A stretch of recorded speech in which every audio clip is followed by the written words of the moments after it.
as Bronwyn said there, we are on the very last part of this passage from the Message on the Mountain. And the section that we are looking at today is titled The Wise Man and the Fool. The Wise Man and the Fool. Now, a few years ago, I have since lost it, which I'm a bit annoyed about. We used to have a mug that you drink your coffee out of. And it had a picture of BA on it, you know BA from the A-Team? And all it said on it was this picture of BA, and it said, "Shut up, fool," on the mug. And I loved this mug, because you could sit in meetings with your mug of tea, which obviously you need in a work meeting, and any time anybody said something that in my head I'm like, blah, blah, blah, blah, blah, just take a sip. "Shut up, fool!" In my head, "Shut up, fool." So I have this voice in my head that says, "Shut up, fool." So as I'm talking today about the fool, you can imagine B.A. Baraka's voice saying, "Shut up, fool." So today I want to talk about the wise man and the fool. But as I said, it is the end of this series, and it is the end of term. So I thought we should have a quiz. Because it's like the end of school, isn't it? The end of term, your teacher gives you a quiz. But we'll come to that in a minute. I did say to my friend, I'm going to do a quiz in church. Have you ever seen anybody do a quiz in church? She said, no. There's possibly a reason. So we'll see if it totally dives or not. But here's where we're starting from. Matthew chapter 7, verses 24 to 27. So this is the Amplified version. So everyone who hears these words of mine and acts on them will be like a wise man, a far-sighted, practical, and sensible man who built his house on the rock. And the rain fell, and the floods and the torrents came, and the winds blew and slammed against that house. Yet it did not fall, because it had been founded on the rock. And everyone who hears these words of mine and does not do them, he will be like a fool, a stupid man who builds his house on the sand. And the rain fell, and the floods and the torrents came, and the winds blew and slammed against that house, and it fell. And great and complete was its fall. Jesus is summarizing this 3 chapters of Bible that we've had. The people didn't have 3 chapters of Bible. The people had like an afternoon of conversation, an afternoon of teaching. I don't know how long it took him to deliver this, but it was given in one hit. We've broken it down over like 10 weeks. So I want to recap some of these things, because Jesus says here, everyone who hears these words of mine and acts on them. Okay, well, which words of his? We've been doing this for 12 weeks. Which words? I can remember some and I can't remember others. Which word? Which words do I have to do and act on them so that I can be a wise man? Let me just start off by saying I want you to be wise. It is in my interest that you be wise. Because like Bronwyn had a storm, the rains came and beat against her house. And there's a storm coming against you, or maybe you're in one already. And I want you, like the wise man, to stand. Amen. I do not want your house falling and crashing and burning. So we're going to take a look at what these words are so that we can do them. Okay, so here we go with the quiz. This may or may not work. Oh, here we go. This is the verse we're at. Whoever hears these sayings of mine and does them, I will liken him to a wise man who built his house on the rock. Who knows the Sunday school song? Promised I wouldn't do this. The wise man built his house upon the...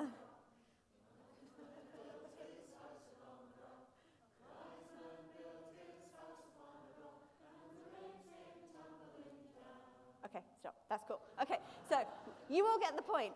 The wise man built his house on the rock. We are wanting to be like wise men. Okay, so there is a point system to this quiz for those who are competitive. Admittedly, the point system might be a bit complicated for this morning. So you don't have to do the points. But I want this to be a breaking of the script. I want this to be like, let's just have an insight of how actually wise am I? And how foolish am I actually? So here we've got, this is to give you an example, the wise man scores the maximum of 10 points. The wise man, going back to the start of this series, is like salt and light. Okay, you got that? The wise man, 10 points, salt and light. The fool is no help at all. Now, you need to grade yourself between 10 as the wise man and 0 as the fool. Now, don't be grading your partner. You can't be saying to your husband next to you, you're a 0. You maybe get a 1 on this, okay? So this is a little mirror for you to hold up and say, okay, am I salt and light? Or am I no use at all? Okay, so have you all got the idea? If you want to keep your point score, then you can keep the point score. Right, here we go. Salt and light was the first one. The wise man keeps his heart as well as his actions pure. The fool has all kinds of hatred, lust, and selfishness going on.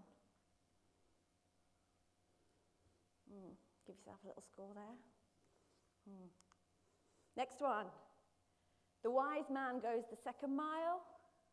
The fool wouldn't bother. Nah, not for me. How about you? Go the extra mile or wouldn't bother? The wise man loves his enemies. Fool doesn't. No need. No need. The wise man, does good deeds, prays, and fasts in secret. The fool blows his own horn. Toot, toot. Anytime anybody in my family says anything remotely good about themselves, one of my teenagers will come up behind you and slash you down by saying, toot, toot. But the fool will blow his own trumpet of all of these great things that he does. Okay, how about you? Are you getting an insight into yourself yet? The wise man lays up treasure in heaven, and the fool is preoccupied with this life. Let me tell you, I've been preoccupied with this life this week. Funny, Paul was just sat down there, and he said, what do you make of this passage? It's been hard work, hasn't it? I was like, yes, I have had the worst week. I'll come back to why in a minute. Preoccupation with this life. Oof, I get a low score on that one. The wise man serves God and not riches. The fool serves all of his stuff. Did you fill your life with stuff? Do you buy a new car that's then broken down? Buy a new house that then needs decorated? All this stuff we get, we buy new jewels and they get stolen. All this stuff, we just end up serving it. The fool ends up serving the stuff. The wise man does not worry. The fool does. The wise man does not judge. The fool does. The wise man asks and keep on asking, and the fool will ask once and give up. The wise man finds Christ on the narrow way. The fool can't even find the narrow way. The wise man bears good fruit. The fool looks like I'm going to get cut down and thrown into the fire. So how did you do? How did you do? There was a 130 maximum score. Were any of you keeping score? Not one of you were. Okay. 130 to 100 if you were. Are you actually Jesus? Are you actual Jesus? 100 to 80, Gabriel wants to be just like you. 80 to 60, I reckon a fair few of us are in this. We need to keep trying. 60 to 40, you are like Peter on a bad day. 40 to 0, you're not even trying. You're not even trying to be wise. These are the sayings that Jesus said, if you hear and you do, you will be like a wise man who built his house on a rock. Well, the question is, how are we doing? Some of those things are actually quite painful to read because we can lean more towards the fool than the wise. But God's calling us to be like the wise. Here we go, Matthew 7, let's read it again. The wise man. Everyone who hears these words of mine and acts on them, he will be like a wise man. a far-sighted, practical, and sensible man who built his house on the rock. And the rain fell, and the torrents came, and the winds blew, and they slammed against that house. Yet it did not fall, because it had been founded on the rock. So the wise man is putting into practice all of these things. The wise man has got as his ordinary, everyday practice to love his enemies. He's got as his everyday practice to serve God and not stuff. He's got as his everyday life, his everyday pattern is to sow to that wisdom, to lean towards that wisdom. The fool, everyone who hears these words of mine and does not do them, this is so painful, and does not do them, he will be like a foolish, stupid man who built his house on the sand. And the rain fell, and the floods and torrents came, and the winds blew, and they slammed against that house, and it fell, and great and complete was its fall. Okay, what's the difference between the wise man and the fool?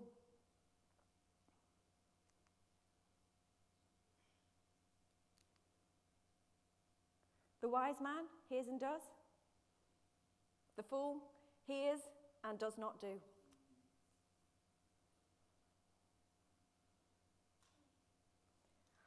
Oh man, this is so tough, eh? The wise man hears and does.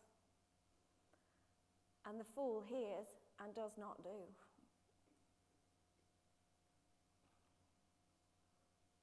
It's really tough because it involves our choices. Because there are times that actually I'd just rather be a fool. I'd just rather be like, oh, forget it.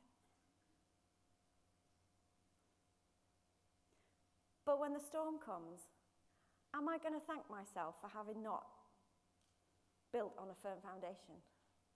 Well, no, I'm not. So it's like there's two pains. I've got the pain of being the wise man now, or I've got the pain of pleasing myself and then having my house built on a foundation that is going to get swept away the first time a crisis hits. So this is why it's a really this is a tough verse to finish on.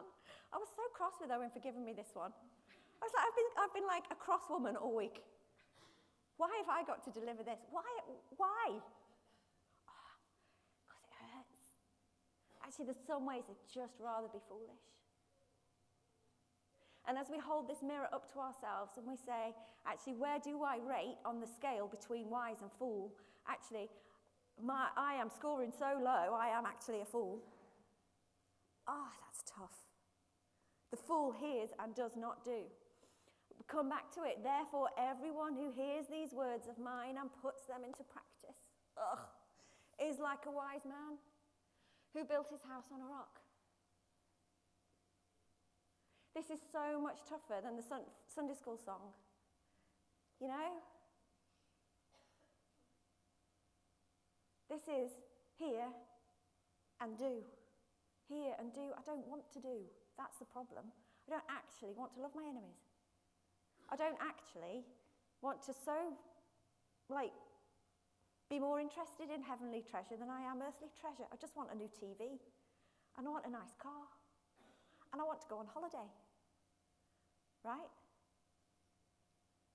It's tough. James says about this. He says, don't just listen to God's word. You must do what it says. Otherwise, you are only fooling yourselves. So if you've come to church and you've been a Christian for 30 years, you've seen the goodness of God in your life, you're this and you're that, and actually you've just taken that little quiz, and it turns out you're a fool. You are only fooling yourself.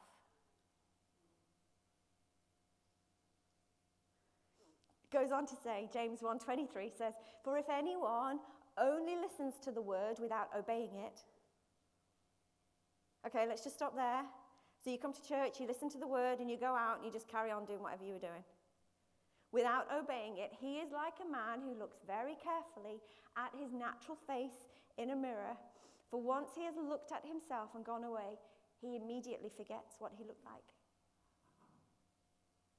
But he who looks carefully into the perfect law, the law of liberty, and faithfully abides by it, not having become a careless listener, don't be a careless listener, please, let's not be careless listeners, who forgets but an active doer who obeys, he will be blessed and favored by God in what he does in his life.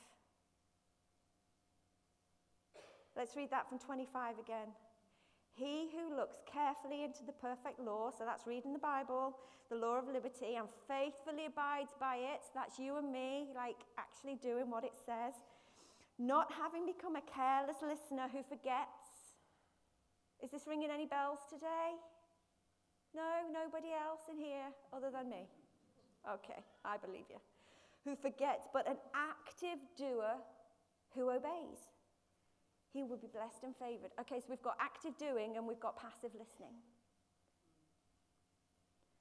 And I guess the difficulty in this is that Jesus is saying, if you're just a passive listener today, you're like a fool. Well, you are a fool. You are looking in the mirror and you're walking away and you're forgetting. You stand in church and you hear of somebody sing of the goodness of God. You remember, oh yeah, God, you were good to me. Right, I'm off out for lunch. Need to get the car washed, need to pick the kids up, need to sort my bank accounts out, need to clean the house, need to figure out, right? We walk off and we just let life carry on.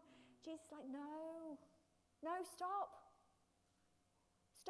Stop being a fool. Be the wise man. Every time we do these things that Jesus said, we love our enemies, all of those things that I just read out there in that quiz, every time we do those, we are building a foundation. That is the foundation. So the building is going on whether you are participating in it with your mind or not. So whether you're deliberately building like a wise man, if you're not deliberately building like a wise man, you're building like a fool. It's one or the other, right? Jesus keeps saying here, if you hear and you do, listen and do. Don't just listen to God's word, do what it says, James says. So this theme of listen and do, okay, let's talk about this a little bit. We see this loads of times. This is me just picking out a few times in the Bible where people do listen and do. Okay, first example, water into wine. Possibly you're familiar with this story of Jesus doing his first miracle. We're in the book of John chapter 2, verse 1. It says, on the third day a wedding took place at Cana in Galilee.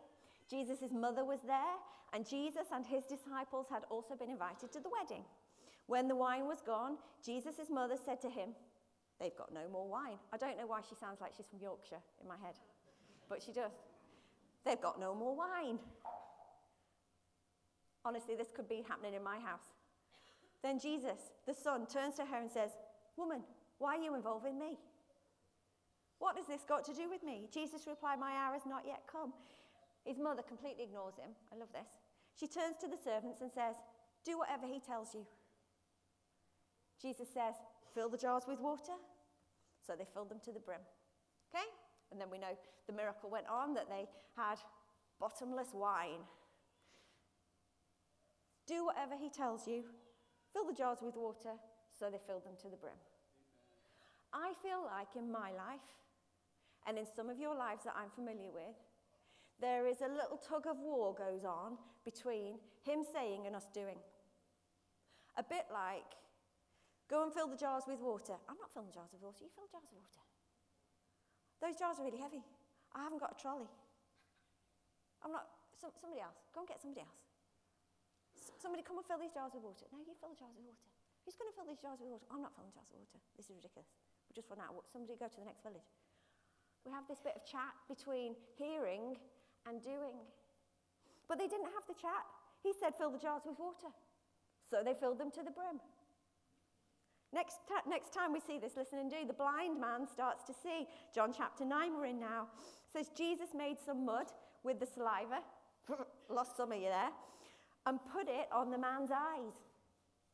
Go, he told him, wash in the pool of Siloam. So the man went and washed and came home seeing. Oh, that's disgusting. Oh, I can't believe he did that. Oh, that's really gross. Wonder what the science is behind that. Oh, I wouldn't be doing that. Oh, no. Oh, wait till that gets on Facebook. Oh, gosh. Oh, no. Right? We get into this. Jesus said, go wash your eyes. The man went and washed his eyes. His neighbors, verse 8, his neighbors and those who had formerly seen him begging asked, "Isn't this the same man who used to beg?" "How then were your eyes opened?" they asked. He replied, "The man they call Jesus made some mud, and he put it on my eyes. He told me to go to Siloam and wash. So I went and washed, and then I could see." Right? Jesus says, love your enemies. And we say, I don't think I will. I just don't think so. Do you see what I'm getting at? Listen and do. Listen and do. Listen and do. Next time we see this. Mark chapter 2. The paralyzed man walks. Again, probably very familiar to you. So he said to the man, "I tell you, get up, take your mat, and go home." So guess what? He got up, he took his mat, and he went home, walked out in full view of them all. This amazed everyone, and they praised God, saying, "We have never seen anything like this." I wonder what would happen if we heard and did. How many times we would say, "I have never seen anything like this." And our neighbours would say, "What on earth happened?" And we would say, "Well, I read this in my Bible and then I did it. And that happened." I think we would be the first to be absolutely fully shocked that actually Jesus does what he says he would do when we listen and do. Listen and do. Listen and do. But the thing is, we don't like to listen and do.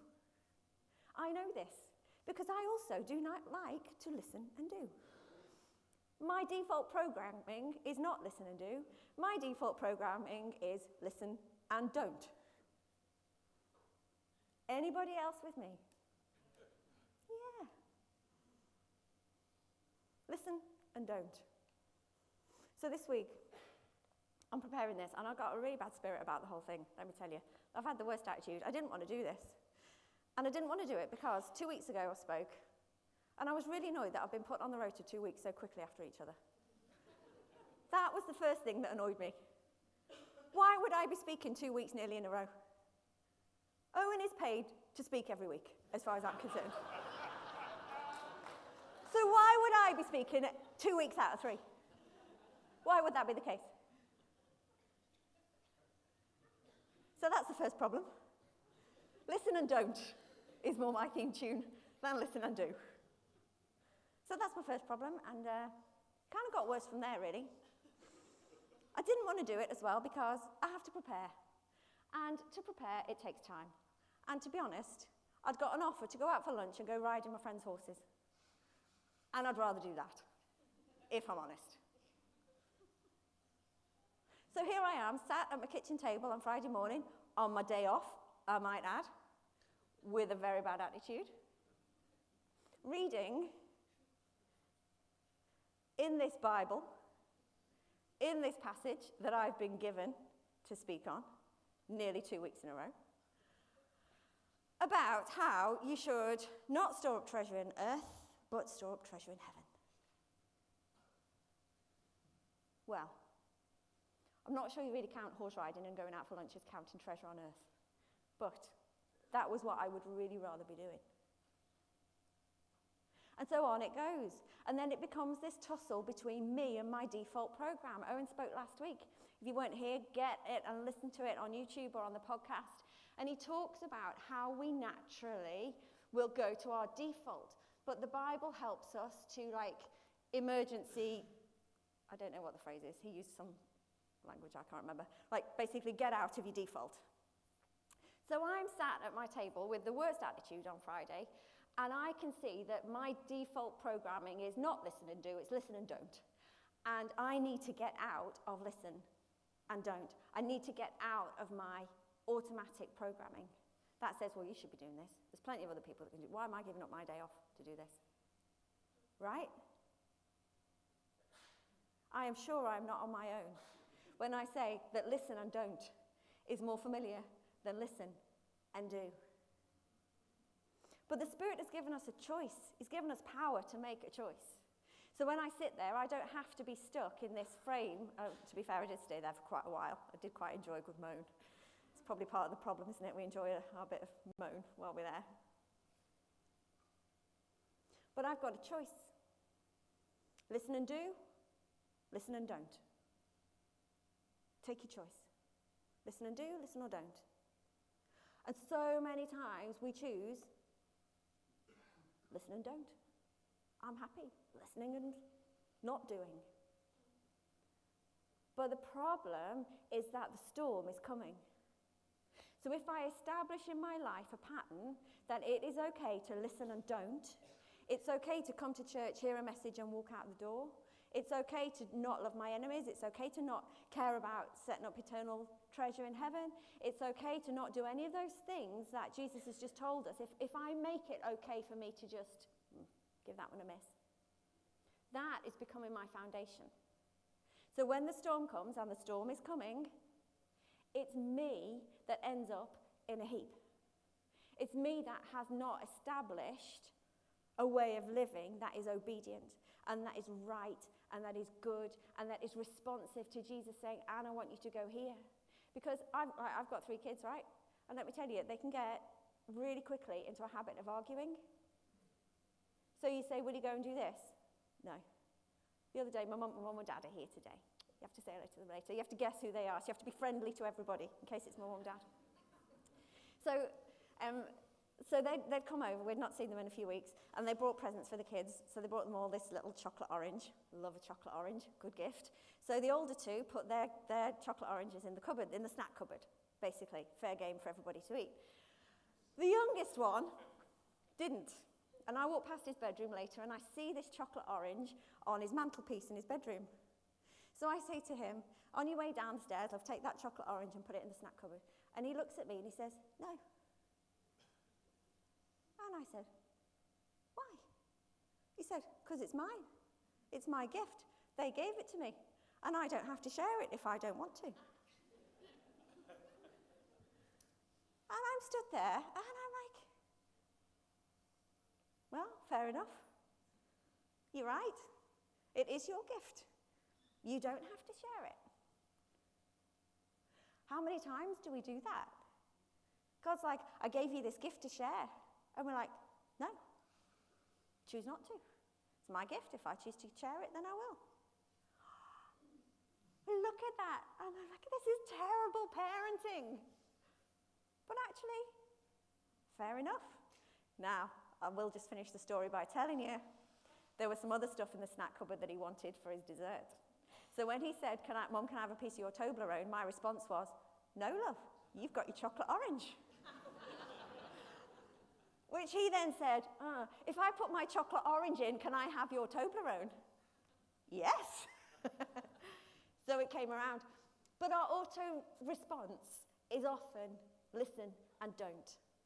Let's just be really honest this morning. Is your auto response listen and don't? If it is, let's start putting some better foundations in. Because the storm is coming.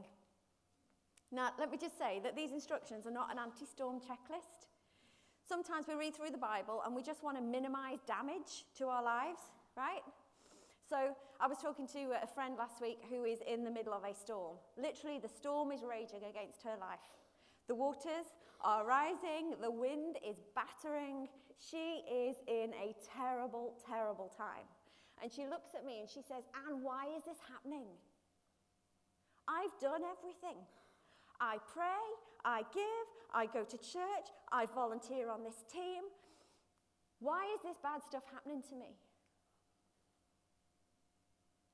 And sometimes we look at our lives and we do exactly that. We say, well, I'm salt and light in my workplace. I keep my heart pure. I go the second mile. I love my enemies. I do good deeds in private and don't tell everybody about them.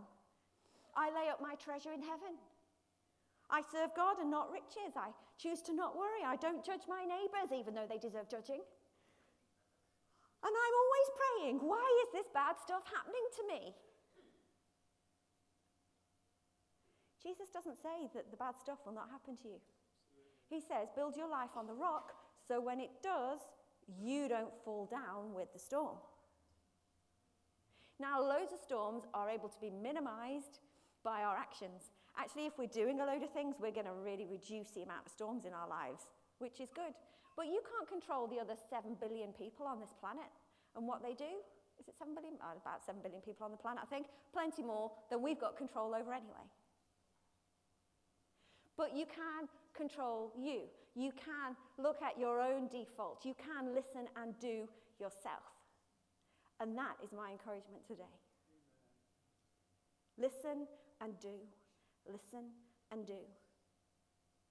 Be salt and light. Keep your heart pure.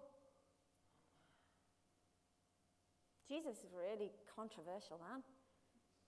Like, he says, I've told you don't, or whatever it was, don't murder. But actually, if you have anger in your heart, then that's murder. If you have lust in your heart, then that's adultery. What? My listen and don't kicks in and starts saying, well. No, not listen and don't, listen and do. Go the second mile. No, your neighbour probably doesn't deserve you to go traipsing around to do all these favours for them. But actually, when you do that, Jesus is glorified. When you love your enemies, it does something good in you. When you do good in secret, it does something good in you. These are the foundations. Because a storm, if it's not with you already, is on its way. And I don't want you in a heap on the sand. Wouldn't it be amazing? When we look around this room to see house after house after house after house still standing in the middle of the storm, roofs still intact. The sea may be up to the first floor windows as the waves crash in, but you know what? We stand. And we stand because we did this. And at the end of this series, I feel like there's so much more we can still get out of this. But at the end of this series, I think we need to take a really close look at ourselves and say, okay, what am I? Am I the fool? Or am I the wise man? How am I building? What is the quality of what I'm building in my life? I want to finish off the series with this. Would you all read it with me? So everyone who hears these words of mine and acts on them will be like a wise man, a far-sighted, practical and sensible man who built his house on the rock. And the rain fell, and the floods and torrents came, and the winds blew and slammed against that house. Yet it did not fall, because it had been founded on a rock. You and me need to listen and do and get founded on that rock. Can we have the band back?